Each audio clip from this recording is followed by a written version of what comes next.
Hello friends, this is Kanchan. Welcome to my YouTube channel. तो friends, आज का हमारा टॉपिक है UGC NET paper 1 first unit का शिक्षण अभिक्षमता, पेपर 1 का फर्स्ट यूनिट। तो चलिए आइए हम लोग पढ़ते हैं, शिक्षण अभिक्षमता के बारे में जानते हैं। तो आइए हम लोग जानते हैं कि शिक्षण अभिक्षमता क्या है, किसे कहते हैं। तो एक राष्ट्र की प्रगति और समृद्धि मानव संसाधनों के लिए विकास पर निर्भर करती है। एक राष्ट्र जो होता है उसका प्रगति, उसका समृद्धि, वो कैसे विकास करेगा, विकसित करेगा, वो मानव संसाधनों के विकास पर निर्भर करता है। इस उद्देश्य की पूर्ति के लिए सक्षम शिक्षकों की सदैव आवश्यकता होती है और यह जो उद्देश्य है उसकी पूर्ति के लिए एक सक्षम योग्य शिक्षक की आवश्यकता पड़ती है। राष्ट्रीय पात्रता परीक्षा उन अभ्यर्थियों के मूल्यांकन के लिए है जो अपने ज्ञान और कौशल के आधार पर उच्च शिक्षण संस्थाओं में अध्यापन वृत्ति या अनुसंधान में प्रवेश पाना चाहते हैं। कहने का मतलब ये है कि ये जो राष्ट्रीय पात्रता परीक्षा है उन विद्यार्थियों के लिए जो अपने ज्ञान कौशल के आधार पर उच्च शिक्षा प्राप्त करना चाहते हैं, अनुसंधान में प्रवेश पाना चाहते हैं, वो उनके लिए है। किसी उच्च शिक्षण संस्था में सफल शिक्षक बनने हेतु योग्यता, बुद्धिमत्ता, मनोदृष्टि आदि वांछित गुण होने चाहिए। कोई भी संस्था में अगर आपको प्रवेश या सफल शिक्षक बनना है तो उसके लिए आपको योग्य होना पड़ेगा, बुद्धिमान होना पड़ेगा, उनका मनोदृष्टि आदि वांछित गुण में होना चाहिए।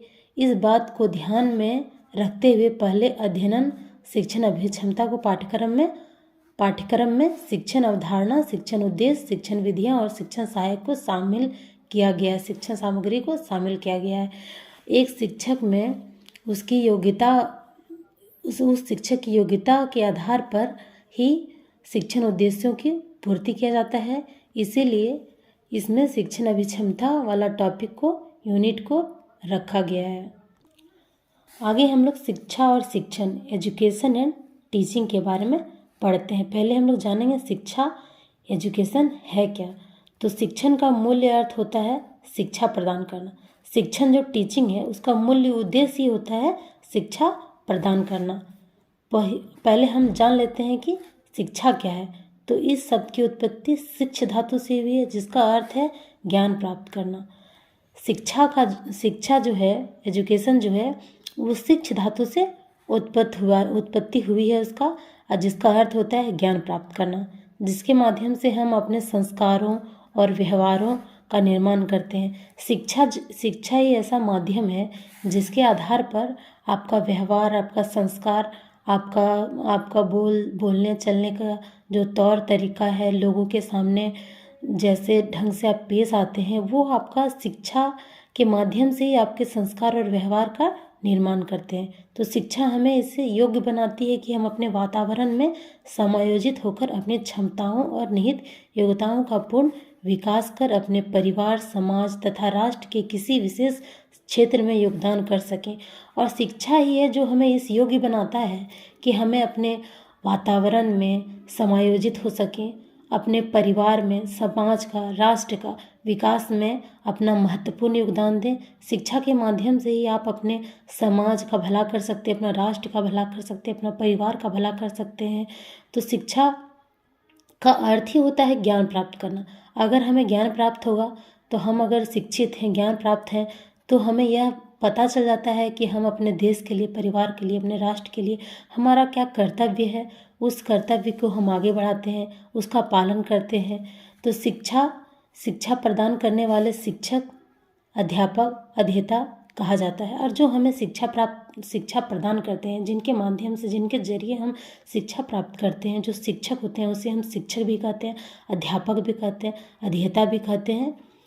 तो शिक्षक मूलतः शिक्षण उद्देश्यों की प्राप्ति के लिए सहजकर्ता के रूप में कार्य करता है। और शिक्षक जो है वो मूल्य रूप से हमें हमारे जो उद्देश्य होते हैं शिक्षा के प्रति, वो पूरा करने में उनका महत्वपूर्ण योगदान रहता है। शिक्षा के अर्थ को दो मुख्य परिक्षेपों में समझा जा सकता है। शिक्षा जो है मुख्यतः दो प्रकार का होता है, व्यापक और संकुचित। व्यापक अर्थ में हमारा यह व्यापक, अगर शिक्षा व्यापक के रूप में जाने तो शिक्षा का व्यापक अर्थ में यह संसार हमारा शिक्षा का क्षेत्र है। यह पूरा जो संसार है, ये पूरा ब्रह्मांड, विश्व, देश हमारा जो है वो हमारा शिक्षा का ही क्षेत्र है। शिक्षा का उद्देश्य मानव व्यक्तित्व का सर्वांगीण विकास करना है, और शिक्षा का जो उद्देश्य है वो मानव का सर्वांगीण विकास करना है। सभी व्यक्ति, बालक, युवा, वृद्ध, स्त्री, पुरुष, विद्यार्थी हैं, और ये समाज में ये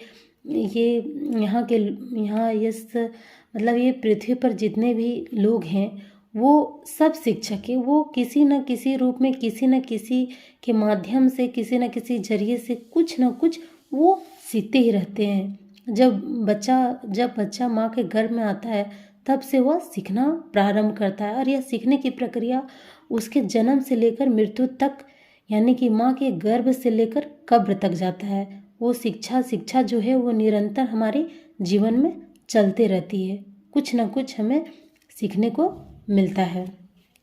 तो संकुचित अर्थ में हम शिक्षा को समझेंगे तो शिक्षा केवल शिक्षण संस्थाओं में ही दी जाती है। संकुचित अर्थ में जो शिक्षा हमें मिलती है वो सिर्फ संस्थाओं द्वारा, जैसे कि हम लोग एग्जाम्पल के तौर पर समझ सकते हैं।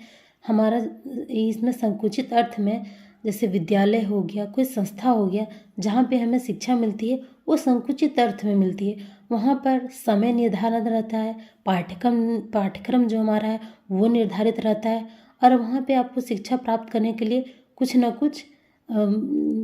कुछ जैसे कि शुल्क के रूप में जमा आपको देना पड़ता है, और उसके बदले में आपका अगर वहाँ पर शिक्षण कार्य पूरा हो गया तो उसके बदले में आपको प्रमाण पत्र मिलते हैं। शिक्षा कहीं ना कहीं कक्षा कक्ष और पाठ्य पुस्तक तक ही सीमित रह जाता है। संकुचित अर्थ में जो हमारी शिक्षा है वो हमारी कक्षा, मतलब क्लासरूम और हमारे पाठ्य पुस्तक में ही सीमित रह जाता है। शिक्षा को हम दो प्रकार में पढ़ते हैं, औपचारिक और अनौपचारिक, दोनों प्रकार का ये होता है। औपचारिक शिक्षा मुख्यतः परिवार और समुदाय द्वारा जीवन के आरंभिक वर्षों में प्रदान की जाती है, और अनौपचारिक जो शिक्षा है वो हमें परिवार, हमारा समुदाय, हमारा समाज, इसके जरिए हमें आरंभिक वर्षों में शुरू से ही जब बच्चा जन्म लेता है तो वो सबसे पहले अपनी माँ से सीखता है, अपने घर के सदस्यों से सीखता है, फिर आसपास के लोगों, अपने मित्रों द्वारा सीखता है। दूसरी तरफ औपचारिक शिक्षण में वह शिक्षण संस्था एवं शिक्षक की भूमिका अहम होती है, और औपचारिक शिक्षण में उसे शिक्षा जो मिलती है वो शिक्षक के द्वारा मिलती है, जिसमें शिक्षक की भूमिका अहम होती है। इसमें विद्यार्थियों को कुछ शुल्क भी देना पड़ता है। वर्तमान में पारिवारिक, सामाजिक एवं आर्थिक परिवर्तनों के कारण शिक्षा औपचारिक बनती जा रही है, और हमारा जो हमारा वर्तमान में समाज, जो हमारा परिवेश है, आजकल बच्चों को घर में कम, विद्यालय में ज़्यादा समय देना पड़ता है। वहाँ पे तो शिक्षकों की महत्वपूर्ण भूमिका होती है। शिक्षक के द्वारा ही बच्चे को सीखना वहाँ पे मिलता है। स्कूलों में, कॉलेजों में, महाविद्यालय में बच्चे शिक्षा ग्रहण करते हैं। तो नेक्स्ट हम लोग बढ़ते हैं शिक्षण की परिभाषा में, डिफिनेशन ऑफ टीचिंग। तो शिक्षण को अनेक प्रकार से परिभाषित किया गया है। तो कुछ इसमें पॉइंट है जिसको हम लोग पढ़ते हैं। शिक्षण अधिगम प्रक्रिया, लर्निंग प्रोसेस को उद्देश्यपूर्ण दिशा देता है। शिक्षण जो है वो हमारा अधिगम है, लर्निंग प्रोसेस है, उसको उद्देश्यपूर्ण दिशा प्रदान करती है कि हम पहले क्या सीखना है, बाद में क्या सीखना है। वो जीरो से स्टार्ट होती है और धीरे धीरे करके आगे बढ़ती है। शिक्षण शिक्षकों द्वारा छात्रों को प्रदान किए गए अनुभवों के आधार पर उनमें अपेक्षाकृत स्थायी परिवर्तन की प्रक्रिया है। शिक्षण जो हमारा लर्निंग है वो शिक्षकों द्वारा छात्रों को प्रदान किया जाता है, और उनके आधार पर, अनुभवों के आधार पर उसमें स्थायी परिवर्तन किए जाते हैं। शिक्षण ज्ञान, अनुभव और वैज्ञानिक सिद्धांतों का दक्षता के लिए उपयोग में लाया जाता है। इसमें हम विद्यार्थियों को सिखाने के लिए अनुकूल वातावरण तैयार करते हैं, और शिक्षण की प्रक्रिया जो है वो ज्ञान, अनुभव, वैज्ञानिक सिद्धांतों की दक्षता से समाज के लिए उपयोग में लाया जाता है, और हम विद्यार्थियों को सीखने के लिए उनको अनुकूल वातावरण देते हैं। अगर विद्यार्थी का सीखने का वातावरण सही नहीं है, माहौल सही नहीं है, अगर विद्यालय महाविद्यालय अगर शांत जगह पर नहीं है तो बच्चे लोग का मन भटकते रहता है, वो आसानी से नहीं सीख पाते हैं। शिक्षण छात्रों द्वारा वांछित ज्ञान और कौशलों सीखने की अधिग्रहण करने की प्रक्रिया, जिससे वह समाज में बेहतर जीवन यापन कर सके। और शिक्षा के माध्यम से ही बच्चों में परिवर्तन आता है, उनका ज्ञान में परिवर्तन आता है। वो अपने अच्छे शिक्षण के द्वारा ही वे अपने समाज में बेहतर जीवन यापन कर सकते हैं, अपना समाज का भला कर सकते हैं, अपने समाज में अपना योगदान दे सकते हैं। तो ये हमारी कुछ शिक्षण की परिभाषाएं हो गई। तो आज का वीडियो हम लोग यहीं समाप्त करते हैं। इसके बाद का टॉपिक हम लोग नेक्स्ट वीडियो में मिलेंगे। इसके बाद का टॉपिक हम लोग नेक्स्ट वीडियो में पढ़ेंगे। तो आई होप आज का वीडियो आपको अच्छा लगा होगा। तो प्लीज़ लाइक और मेरे चैनल को सब्सक्राइब करें। Thank you.